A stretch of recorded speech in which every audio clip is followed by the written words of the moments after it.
엘리야의 별명이 뭔지 아십니까? 엘리야, 불의 사자. 그러면 예레미야는 눈물의 사자. 눈물의 선지자. 예. 여러분들 뜨거운 게 좋습니까? 아니면은 이렇게 슬픈 게 좋습니까? 성령 충만한 게 좋고 뜨거우면 이길 수 있습니다. 그래서 암도 온열 치료하지 않습니까? 몸이 차가워지면 이렇게 그런 것들이 생길 확률이 높다고 하지 않습니까? 그냥 과학적으로 그렇습니다. 하나님은 불로도 태우시고 물로도 씻으시고 우리의 눈물로도 치료하시는 하나님이십니다. 이 예레미야가 기울어져가는 나라를 위해서 하나님의 말씀을 전하려니 얼마나 맨날 울었겠죠. 그런데 울면서 전하는 가운데서도 있었던 소식이 바로 회복과 그 다음에 온전케 하시고 새롭게 하시는 은혜의 말씀이었다는 것입니다. 우리가 맨날 듣는 말씀이 기쁘고 감사하고 온전하게 새로워지고 부자되고 건강해지는 소식만 우리가 서로 나눌 수 있다면 얼마나 좋겠습니까? 그런데 우리가 축복의 말, 격려의 말만 하는 것이 아니라 때로는 우리가 하고 싶지 않지만 또 때로는 해야만 하는 말들, 어쩔 수 없이 하는 말들이 있죠. 그러면 우리가 어떤 분이 우리의 자녀나 우리의 성도들 중에도 좀 옳지 않은 일들을 행할 때 우리가 참다가 못해서 그렇게 하면 안 돼! 라고 얘기를 하고 나면 또 그게 그렇게 받은 사람이 상처가 될 수 있고 준비가 안 됐을 때 하는 사람도 상처받아서 내가 왜 그때 그 말을 했나. 내가 입이 방정이지. 입을 다물걸. 이렇게 생각을 할 수가 있다는 것이죠. 그러나 때로 우리의 어떤 실수로 하는 말조차도 그 안에 사랑이 있다면 하나님은 그걸 사용하셔서 하나님 그것도 또 유익하게 하시는 그런 우리 하나님이시라고 저는 믿습니다. 베드로전서 2장 9절에 보면 너희는 택하신 족속이요 왕같은 제사장이요 거룩한 나라요 그의 소유가 된 백성이요 너희를 어두운 데서 불러내서 기이한 빛에 들어가게 하신 이의 아름다운 덕을 선포하게 하려 하십니다. 그러니까 우리가 왕같은 제사장이며 동시에 하나님 나라로 어두움 속에 있는 사람들을 불러내서 그 하나님 나라의 온전하신 그 은혜와 그 덕을 선포하는 사명도 있다는 것입니다. 그러니까 택한 백성이요 왕같은 제사장이면 중보하고 위로하고 섬기고 돌보는 일도 하지만 그러나 하나님의 그 나라의 그 진리와 그 정의를 선포하는 사명을 우리가 또한 받았다는 것입니다. 하나님 나라의 그 사랑과 공평과 정의를 함께 이루시는 그 하나님의 성품을 우리 안에 주셨기 때문에 하나님의 그것을 이루시기 위해서 끊임없이 우리의 말도 사용하시고 생각도 사용하시고 우리의 상황도 사용해 주십니다. 우리는 끊임없이 하나님이 주시는 그 생명의 말씀, 살리는 말씀이고 회복의 말씀이 때로는 우리가 아프고 그걸 받아들이는 게 힘들고 그래서 그것을 고백하는 것도 어렵지만 그 안에 하나님의 사랑으로 마침내 온전케 하시는 그 은혜가 있는 말씀이라고 믿고 받을 때 그 믿음대로 그 말씀의 역사가 일어난다고 믿습니다. 오늘 32장 예레미야 32장 1절 이하에 보면 예레미야가 바벨론에 의해서 망할 것이라는 예언을 하는 바람에 그 시드기야 왕이 예레미야를 왕의 궁전 시대 뜰에 감옥에 가둬버렸습니다. 예루살렘 멸망 직전의 일입니다. 예레미야가 감옥에 갇혔으니까 이제는 그냥 하나님이 하십시오 라고 포기할 수 있지 않겠습니까? 그런데 하나님께서는 감옥에 갇혀 있는데도 예레미야에게 또 말씀을 보내셔서 더 강력하게 선포하십니다. 예레미야는 하나님의 사람이기 때문에 자기가 마음대로 결정하며 사는 인생이 아니었습니다. 그는 19살 청년 때 하나님의 말씀을 받았을 때는 나는 아이요, 나는 아무것도 못하고 나는 정말 말할 줄 모르는 어린아이인데 이런 사명을 주시다니 난 너무 슬픕니다 라고 했지만 하나님께서 그런 고백하는 그 부족한 고백에도 내가 너를 모태에서 만들기도 전에 너를 내가 선지자로 택했다. 그리고 내가 너 부족한 거 안다. 내가 너 이 땅에 나오기 전에서부터 이 어두운 세상을 구원하기 위해서 내가 너를 지명하여 불렀다. 그리고 그 사명을 감당하도록 내가 너와 함께 하겠다라고 말씀하셨어요. 그래서 예레미야는 그 말씀을 딱 붙잡고 감옥에 갔는데도 하나님이 말씀을 주시니까 그 말씀을 용기 있게 선포했던 거예요. 하나님께서 우리를 높여주시는 자리에서만 그 사명을 감당하는 것이 아니라 가장 수치스럽고 억울하고 부끄러운 자리에서도 그 자리에서도 하나님이 주시는 말씀을 붙잡고 나아갈 때 그때 아멘으로 받고 선포할 때 어둠이 물러가고 그 안에 새로운 은혜가 임하게 되는 거죠. 하나님 왜 우리를 여기 있게 하시고 하나님 왜 나를 아직까지 살려두시나요? 하나님 이 땅에 살아있는 사람은 다 미물까지도 살아있는 의미가 있습니다. 하나님이 주시는 각자를 향한 사명이 있습니다. 하나님이 주신 사명의 자리는 우리에게 편안하고 행복하고 감당할 수 있는 힘이 있는 사람에게만 주시는 것이 아니에요. 그 사명은 은혜로 감당하기 때문에 그렇습니다. 하나님의 은혜는 어디에나 부어줘요. 사망의 음침한 골짜기에 해를 당할 것 같은 자리에 더욱 크신 은혜를 부어주시는 것입니다. 예레미야가 감옥에 갇혀 있어서 답답한 자리에서도 하나님의 말씀을 받았기 때문에 선포합니다. 하나님의 음성을 들을 때 하나님 내가 언제 내 생명이 어떻게 될지 모르는 이 상황일지라도 하나님이 내게 말씀을 주시면 그때그때마다 그 말씀을 받고 하나님의 이름을 높여드리겠다라고 고백할 때 그 사명의 자리는 계속 이어집니다.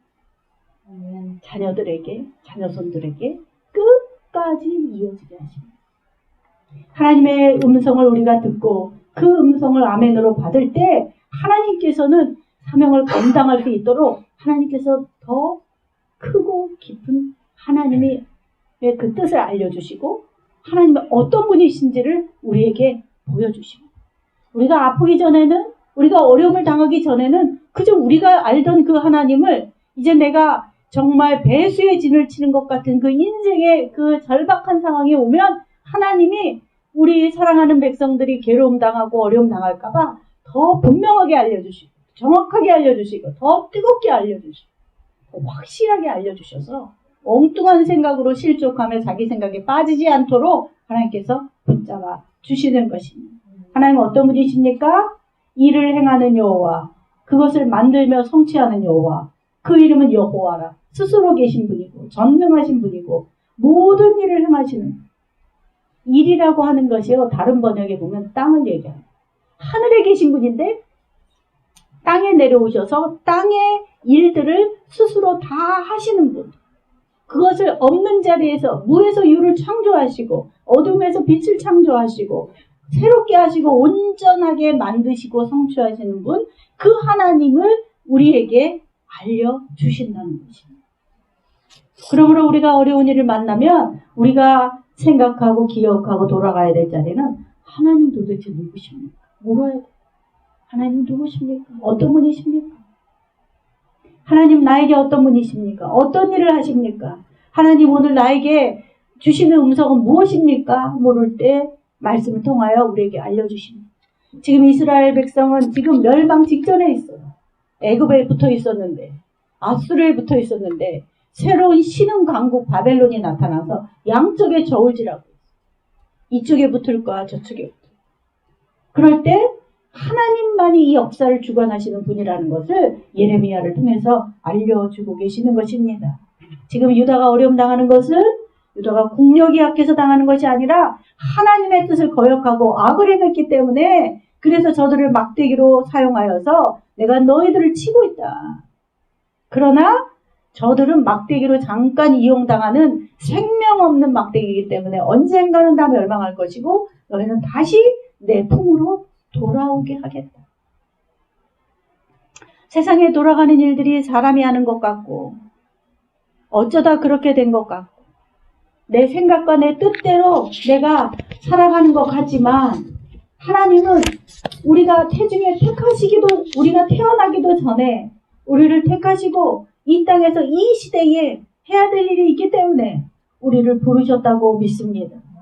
온 세상을 만드시고 섭리하시고 계획하시고 주관하시는 그 하나님이 어디에 계십니까? 우리가 엊그제 기도회를 하는데 하나님 어디 계십니까? 물어봤더니 그분이 어떤 분은 하늘에 계시고 어떤 분은 내 안에 계시고 근데 그분이 별로 믿음이 없는 분이에요. 근데 그분이 뭐라고 얘기하셔요? 1초도 안 되는 사람이 봐. 이거는 제가 그래서 너무 감동받았어요. 야, 하나님 그러시지. 하늘에 계시면서 동시에 내 안에 계시지. 그분은 신학적인 교리를 모르시는 분인데 자기도 모르게 다른 분들에게 그렇게 선포한 거예요. 하나님 나라의 아름다운 덕을 선포한 거예요. 하나님은 하늘에 계셔서 전능하신 분이신데 내 이 비천하고 이 비루하고 이 연약하고 고통 가운데는 내 안에 계신 분이십니다라고 고백합니다. 하나님은 하나님을 모든 것을 계획하시고 성취하시는 분이시라고 고백할 때 내가 감옥에 갇혀도 내가 수치스러운 상황에 있을지라도 그 가운데서 주시는 하나님의 말씀을 피하지 않고 거절하지 않고 그 말씀을 아멘으로 받고 기쁘게 나아갈 수 있게 해 주신다는 것입니다. 우리가 때로 힘들고 어려운 상황에 처할 때가 있죠. 치료의 과정이 맨날 그렇게 형통합니까? 치료의 과정이 우리의 구원의 목표가 아니기 때문에 때로는 힘들 수도 있고 때로는 늦어질 수도 있고 때로는 내 생각과 달라질 수도 있지만 그런 가운데서도 하나님의 계획은 완전하시고 하나님은 끝까지 하나님의 뜻을 나를 통해서 이루어 가시고 성취하시는 분이시라고 할 때 하나님께서는 그 믿음의 고백을 기다리시고 마침내 우리를 주님 안에 돌아와서 새롭게 사명을 감당하는 자로 우리를 세워주십니다. 하나님은 우리를 통해서 일하시기를 원하십니다. 내가 하는 것이 아니라 우리 안에서 하나님이 친히 일하기를 원하십니다. 때로 지금 나의 터전이 무너지고 또 다 쓰러지고 소망이 없는 상황일지라도 도저히 내 힘으로 감당할 수 없는 상황일지라도 그 모든 일들을 주관하시는 분은 하나님이십니다. 그분이 말씀하시기를 이 성읍을 치료하며 고쳐 낫게 하겠다. 이 분당 차병원을 내가 고쳐 낫게 하겠다. 나의 평안과 진실의 풍성함을 이 분당 차병원에서 보여주겠다. 그래서 다른 병원에도 본이 되게 하겠다. 또 성남뿐만 아니라 또 우리나라 세계를 향해서 내가 어떤 분인지 알려주겠다. 라고 선포하심을 믿음으로 받는다면 그 믿음의 열매가 있게 하실 줄로 믿습니다. 우리 일제치하에서 1945년 8월 15일 날 광복되었죠. 누가 광복되리라고 생각한 사람 한 명도 없어요. 어느 날 갑자기 뜬금없이 강대국 서로의 견해와 생각에 따라서 어부지리로 광복이 된 거예요. 근데 그게 어부지리가 아니라 하나님이 하셨다는 거예요. 수많은 당신의 택한 백성들, 그 백성들을 사랑하셔서 더 이상은 두면 안 되겠다 하셔서 하나님의 때에 해방시켜 주신 것입니다. 찬송과 영광을 받으시는 분이 우리 주님이 우리를 통해서 온 천하에 높임을 받으신 사건이 바로 8.15 광복이라고 저는 믿습니다. 느헤미야도 고백하기를 저가 평강을 얻은 후에 다시 주 앞에서 악을 행함으로 주께서 그 대적의 손에 버려 두었지만 돌이켜 부르짖음에 주께서 하늘에서 들으시고 다시 긍휼을 바라사 건져내시고 마침내 온전하게 하셨다 고백합니다. 주님, 우리가 그 말씀을 받을 때, 그 말씀을 믿고 의지하며 나갈 때 우리가 해야 될 일은 무엇입니까? 우리가 할 일은 무엇입니까? 하나님이 다 일을 행하시고 계획하시고 성취하시는데 우리가 할 필요가 뭐가 있어요? 알아서 하나님이 하실 텐데 우리 구원하시고 사랑하신다며 그럼 우리가 뭐 할 게 뭐가 있어요? 그냥 가만히 있으면 되지. 괜히 하나님의 일을 그르치도록 엉뚱한 일 하지 말고 가만히 있으면 되지 않겠습니까? 근데 하나님께서 뭐라고 말씀하십니까? 뭐라고 말씀하십니까? 내게 부르짖으라. 내가 내게 응답하겠고 내가 알지 못하는 그거 은밀한 일을 내게 보이리라. 하나님이 다 하세요. 다 하신다고 가만히 있지 말고 기도하라는 거예요. 무엇을 위해서 기도합니까? 수많은 기도가 시작되겠죠. 하나님이 성취하시니 감사합니다. 하나님이 계획하시고 허락하셨으니 감사합니다. 감사로 시작해서 하나님은 그 계획이 도저히 믿어지지 않아요. 언제입니까? 어떻게입니까? 누구를 통해서입니까? 내가 할 일은 무엇입니까? 끊임없이 물어서 하나님의 그 계획 안으로 우리가 쑥 들어가야 됩니다. 하나님의 계획 안에 쑥 들어가는 게 뭐예요? 하나님 보여주셔야 들어가죠. 기도하는 가운데 하나님 보여주시는 거예요. 하나님 기도하는 가운데 먼 훗날 보여줄 것을 미리 확증으로, 표징으로 보여주시는 거예요. 먼 훗날 그때 아무것도 모르고 고통스럽게 있다가 맞이하느니 미리미리 조금씩 하나님의 계획 안에 내가 들어가서 그 은혜에 감격하며 그 은혜를 누리며 기쁨으로 인내하며 믿음으로 그 열매를 받아 누릴 수 있다면 내가 오늘 절망해서 원망하거나 불평하지 않도록, 그래서 믿음을 지키는 입술이 되도록 하나님은 우리를 붙잡아 주신다는 거죠. 그러니까 우리의 입술이 우리가 하나님의 그 은밀한 일을 경험했는가 보고 있는가의 증거입니다. 내가 입술로 뭘 하고 있는 거예요? 하나님 너무한 거 아니에요? 하나님 진짜 이러면은 하나님이 우리 금방 야단치진 않으세요. 우리가 자녀들이 나쁜 엄마, 못된 아버지 막 이렇게 어릴 때 철없는 시절에 하잖아요. 계획을 모르니까, 뜻을 모르니까 자기 거 뺏어가는 것 같고 못하게 하는 것 같으니까 화가 나서 그러는 거예요. 철이 들면 그때는 하나님께 원망이 아니라 끊임없이 하나님의 그 놀라운 그 뜻 안에 함께 있기 때문에 놀라며 감탄하며 찬양하며 경배하며 끝까지 믿음을 지킬 수 있도록 하나님께서 도와주신다.